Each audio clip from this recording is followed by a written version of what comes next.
Okay, सो अभी हमने देख लिया फर्स्ट में एनाटॉमी पार्ट। ओके, नाउ अब हम पहले से देखेंगे what is the function of utricle and saccule और उसमें मैक्यूला कैसे काम करता है। Okay, so utricle and saccule is actually two chambers. That chamber contains mainly a macula. The macula is main receptor of them and macula is going to function in a balance of equilibrium. Okay, so what is macula? Okay, so this is receptor present in the otolith organ. Again, what do you understand by otolith organs? If you are hearing a word otolith, that means utricle and saccule. तो utricle and saccule दोनों में एक चीज होती है, that is a macula, that is a receptor within them. Okay, this contains mainly hair cells. Okay, जो हमने देखा वैसे हेयर सेल्स जिसके पास हेयर्स भी होंगे. ओके, अब इसकी पोजीशन मेनली 1 मार्क में एमसीक्यू में नीट में बार बार आती है, दैट इज व्हाट यूट्रिकल और सेक्यूल में क्या होता है. तो आपको ऐसे याद रखना है, यूट्रिकल में मैक्यूला होता है वर्टिकल पोजीशन में एंड सेक्यूल में मैक्यूला होता है हॉरिजॉन्टल पोजीशन में.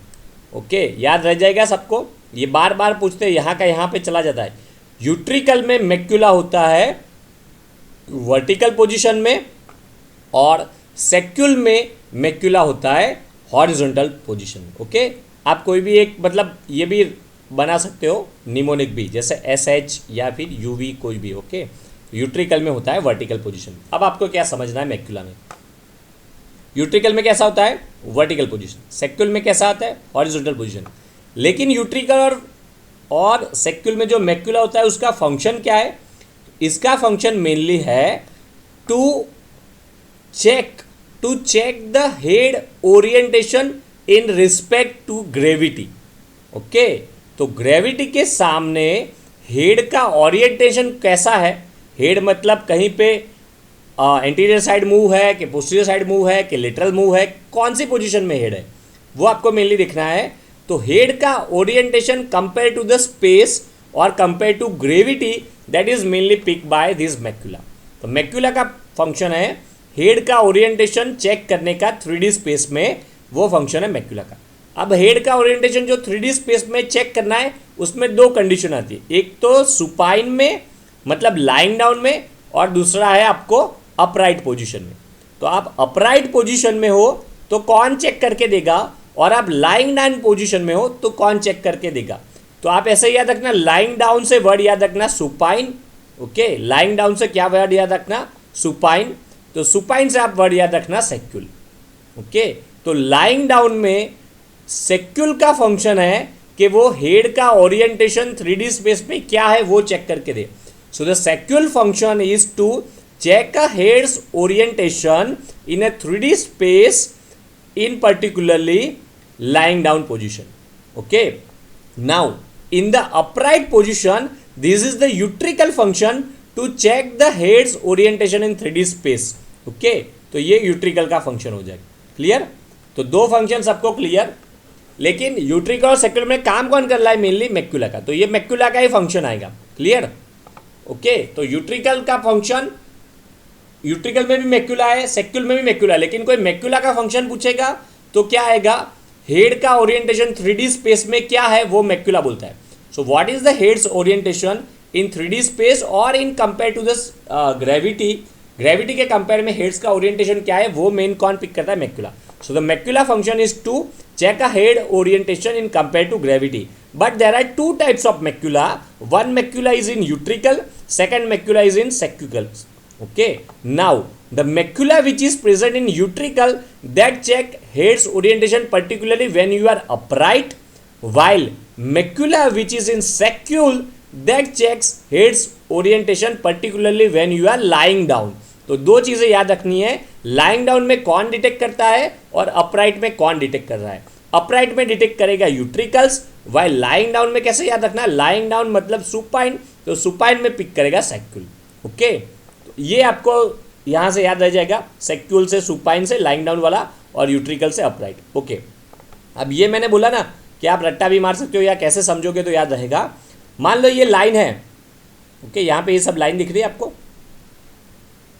कैसी लाइन है ये, हॉरिजॉन्टल या वर्टिकल, हॉरिजॉन्टल. ओके, ये लाइन देखो, ये लाइन कैसी है आपकी? वर्टिकल। ओके, अगर आपकी लाइन हॉरिजॉन्टल है तो इस लाइन पे कोई चीज़ यहाँ पे जाएगी या यहाँ पे जाएगी, आपको वो इक्वल जैसे ही लगेगी। ओके, कॉन्ट्रास्ट तो बनेगा ही नहीं, क्योंकि अगर आप सेम लाइन पे चल रहे हो तो ये पिक नहीं कर पाएगा। ओके, जैसे कोई एक सेम लाइन पे चल रहा है तो दूसरा पर्सन चेक कर रहा है कि आप कौन सी लाइन पे हो, तो 90 डिग्री एंगल से अच्छा दिखता है, लेकिन सेम जगह से नहीं दिखेगा। तो अगर ये हॉरिजॉन्टल है तो ये मेनली अपराइट वाली चीज़ें ही अच्छे से आपको पिक करके दे सकता है। क्लियर? ओके, तो अगर ये हॉरिजॉन्टल है या ये वर्टिकल है, वो आपको मेनली पिक करके देखना है।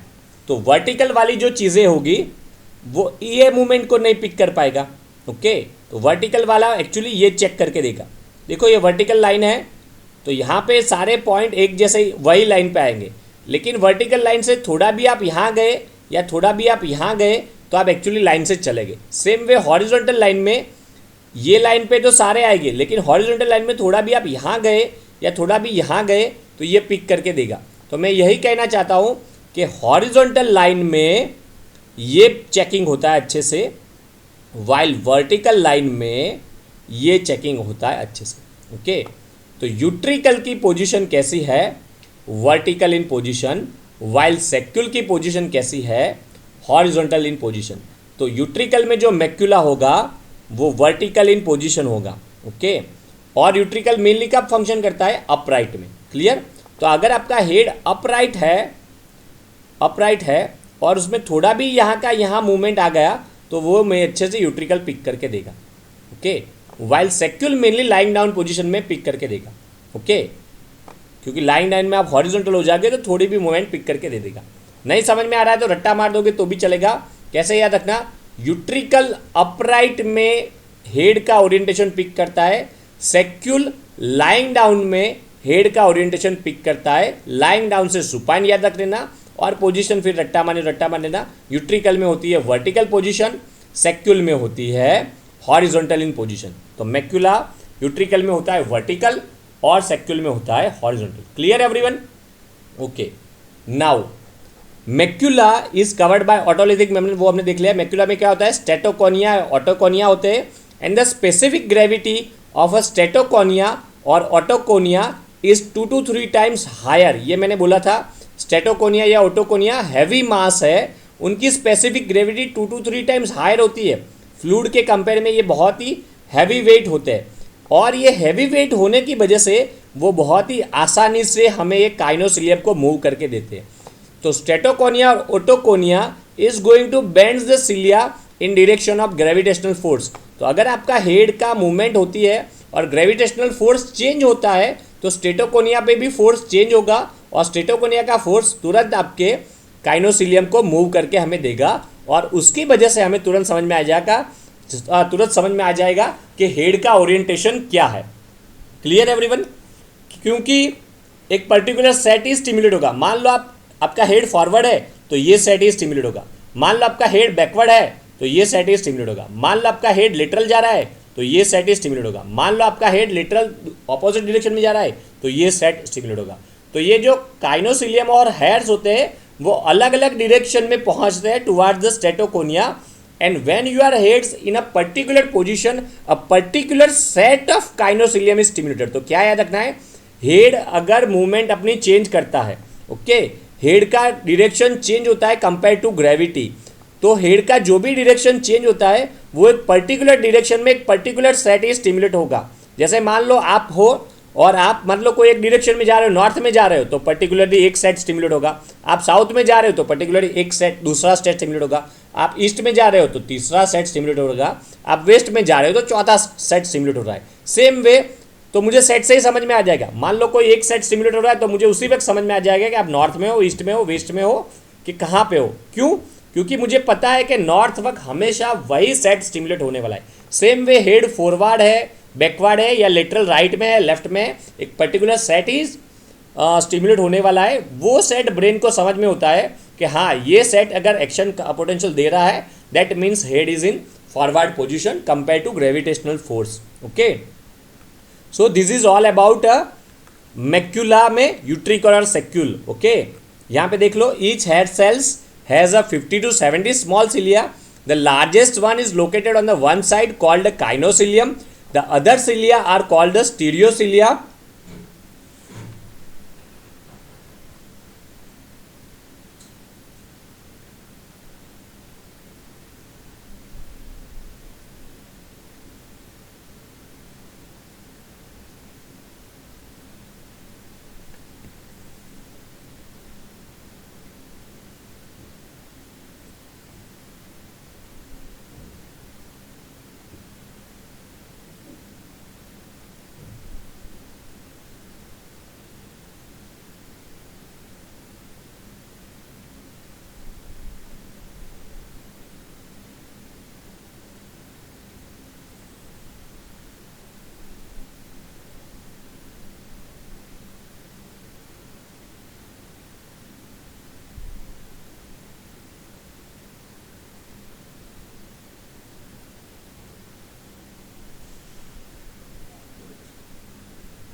Okay, so other cilia are called as stereocilia which progressively diminish in the size.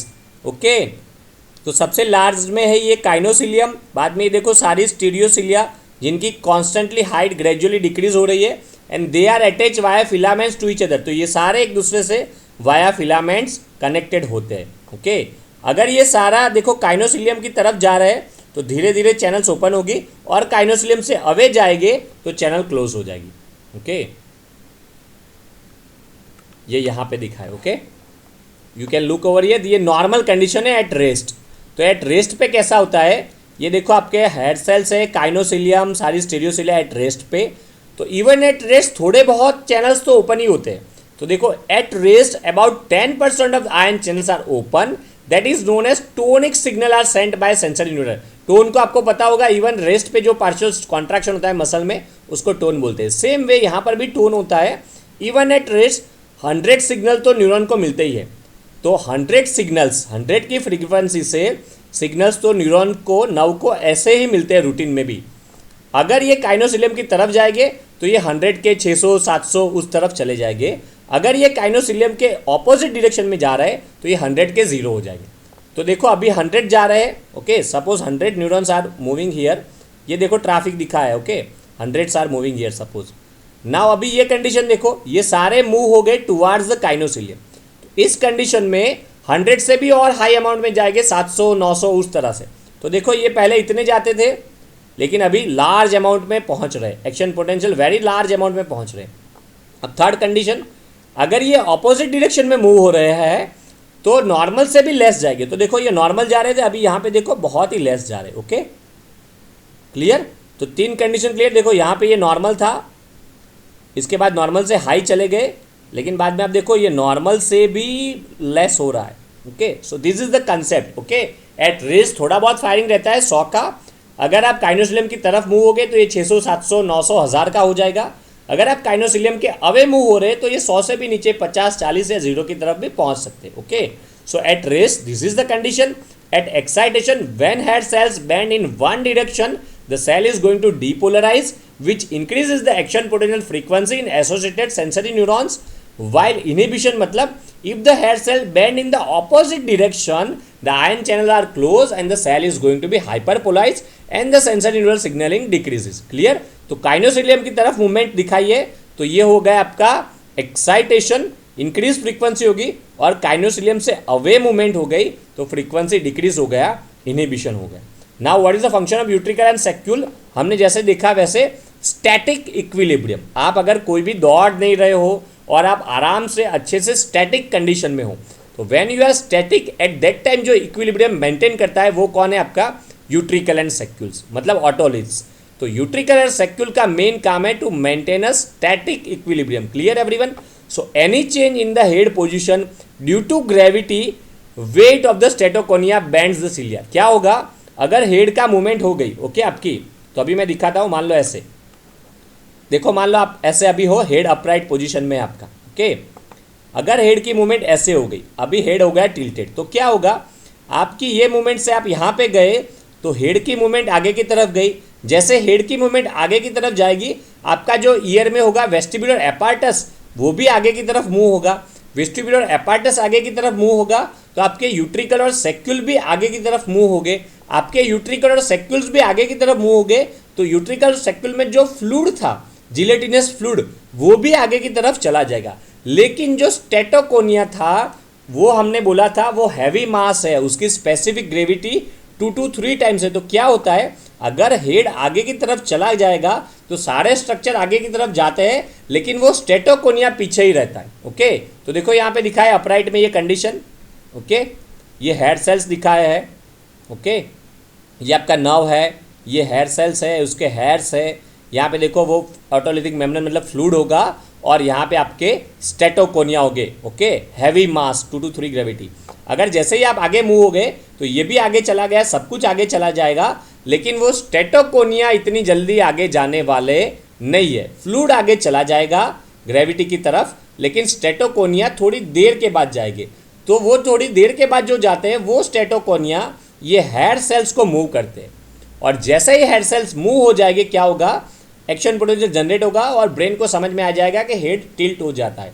Okay, तो इसको बोलते हैं maintaining equilibrium in case of a static force. Okay, maintaining equilibrium in case of a static equilibrium, ये हो गया concept. Clear सबको? ये कब होगा, अगर आपका हेड आगे की तरफ मूव हो रहा है eight that time. Okay, now okay,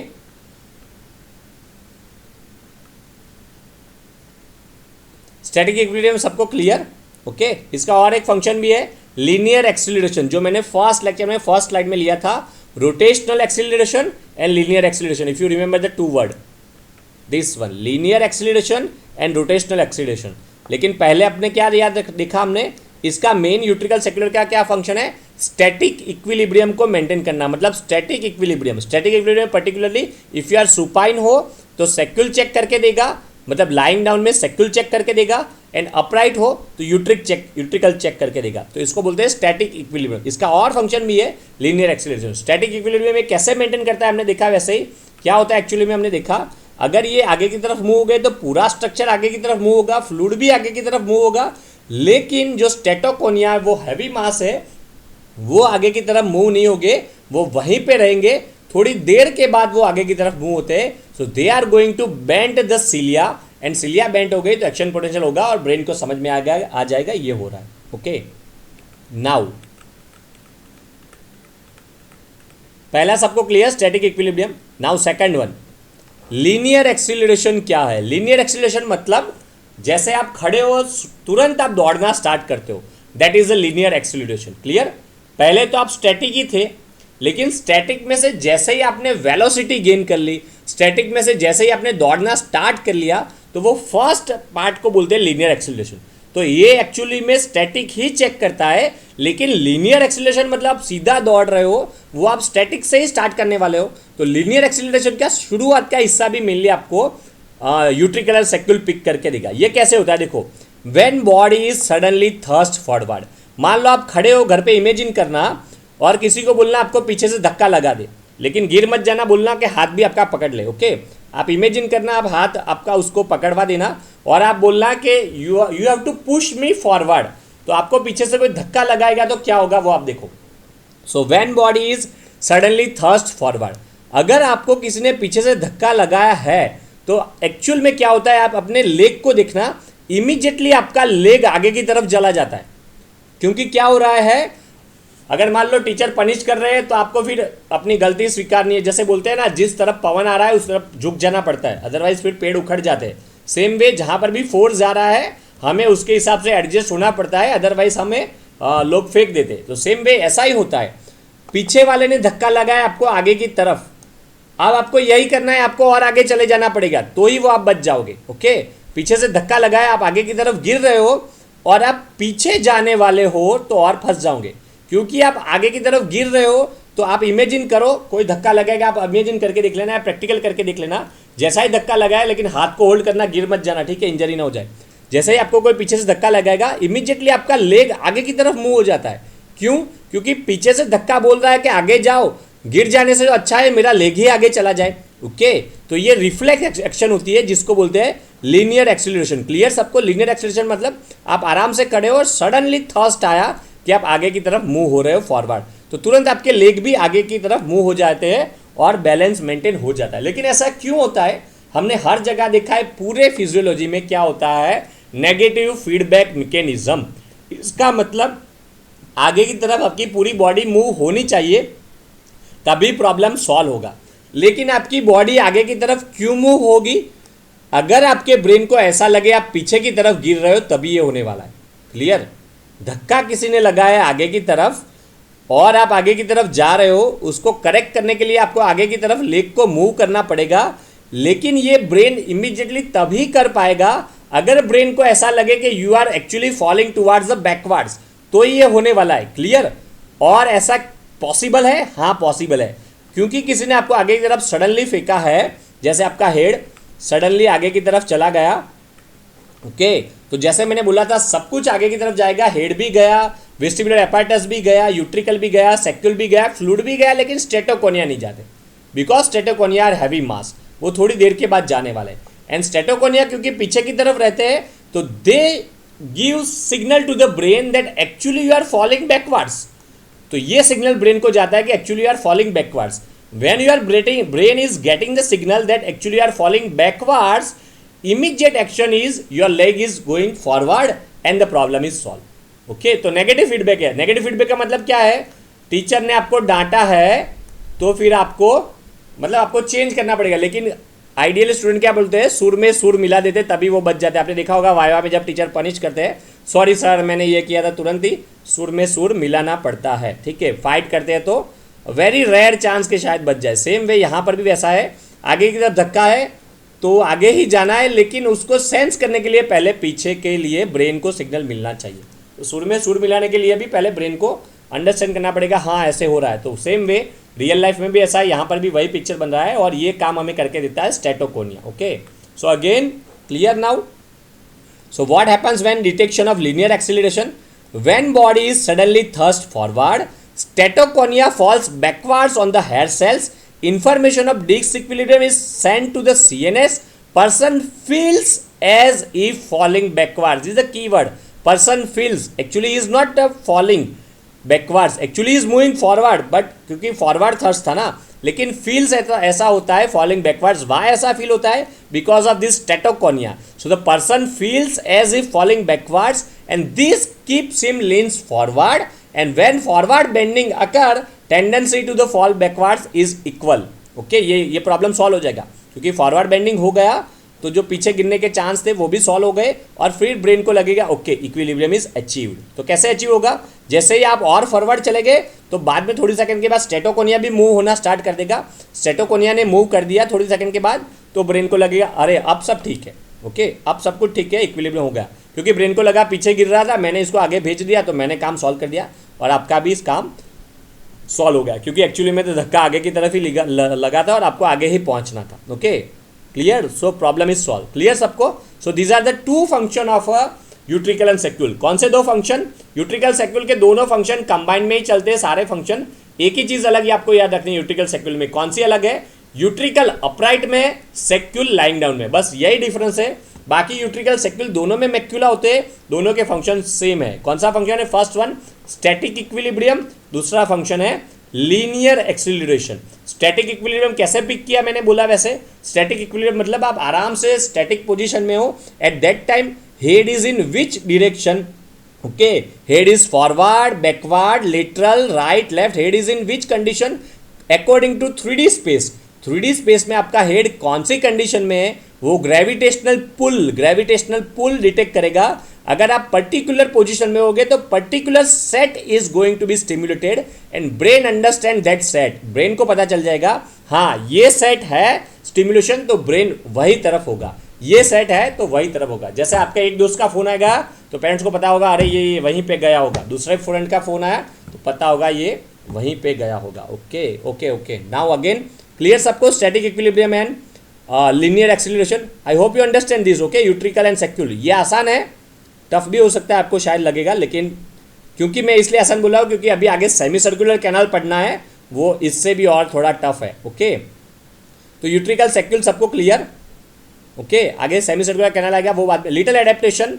okay macular discharge tonically हमने देखा, टोनिकली चलता रहता है even in the absence of head movement, pull of gravity similar the macular, जैसे मैंने बोला even at the absence tone तो रहता है, 100 का सिग्नल चालू ही रहता है, so pull of the gravity stimulate the macular even if the head is kept in a position statically, impulse discharge decreases slightly but still persists as long as that position maintained, thus macula shows little adaptation। बहुत ही अच्छा है, हमारे लिए adapt नहीं होता, अगर adapt हो जाएगा तो काम ही नहीं करेगा, तो ये एडप्ट नहीं होता, थोड़ा भी मूवमेंट होता है, मान लो हाफ डिग्री भी आपका हेड मूव हो गया, इमीडिएट सिग्नल ब्रेन को मिल जाते हैं कि what should be done. Okay clear everyone, तो ये सब कुछ हमने देख लिया है किसके बारे में, ऑटोलिथ्स के बारे में, मतलब यूट्रिकल और सेक्युल्स में बारे में दिखा। अभी हमें आगे क्या देखना है, किसके बारे में देखना है, हमें आगे देखना है सेमी सर्कुलर कैनाल के बारे में। So I hope you understand this utricle और सेक्युल। 1 मार्क में बार बार यही पूछते हैं जो मैंने बोला, वही वाला कौन सा, ये 2 वाले कि भाई यूट्रिकल और सेक्युल में, utricle upright, secular lying down, utricle का वर्टिकल पोजीशन में होगा मैक्युला और सेक्युल का होगा हॉरिजॉन्टल पोजीशन। वो मैंने समझा है, वो ठीक है, समझ में आया तो ठीक है, अदरवाइज ये रट्टा मार के जाओगे तो भी चल जाएगा। समझने में ऐसा ही है, आप जो लाइन में होते हो और आपको अपोजिट लाइन तभी से दिखेगी। ओके आप अगर ये लाइन पिक कर रहे हो तो इसको अच्छे से चेक करने के लिए यही लाइन, अगर यही लाइन पे देखोगे तो सभी आपको वाइट ही लगेगा, ये पूरा वाइट, जैसे ही यहाँ के यहाँ गए तो ब्लैक हो गया, यहाँ के यहाँ गए तो वाइट हो गया। तो वर्टिकल वाला अच्छे से हॉरिजॉन्टल को पिक कर सकता है, सेम वे जो हॉरिजॉन्टल, मान लो ये लाइन देखो यहाँ से यहाँ, तो हॉरिजॉन्टल वाला अपराइट को मूव कर सकता है। ओके इस तरह से याद रखना, आपको 90 डिग्री पे होगे, वहाँ से आप अच्छे से मूवमेंट को देख पाओगे। Clear, I hope this is understandable. तो I hope this is understandable by you. Okay क्या याद रखना, आज अभी हमने क्या देखा, पहले लेक्चर में हमने रफली एनाटॉमिकल पार्ट देखा, इसके बाद हमें दिख रहा ऑटोलिथ्स के फंक्शन, यूट्रिकल एंड सेक्युल्स, इसमें मैक्युला का मेन हमने रोल देखा, हेयर सेल्स कैसे काम करते हैं, उससे एक्शन पोटेंशियल कैसे बनता है, और मेनली हमने देखा 2 function, linear acceleration and static equilibrium. इसके बाद हम देखेंगे rotational acceleration and not a static equilibrium, अगर आप दौड़ रहे हो उस वक्त कौन काम करता है, वो हम देखेंगे सेमी सर्कुलर कैनाल आगे के लेक्चर में। ओके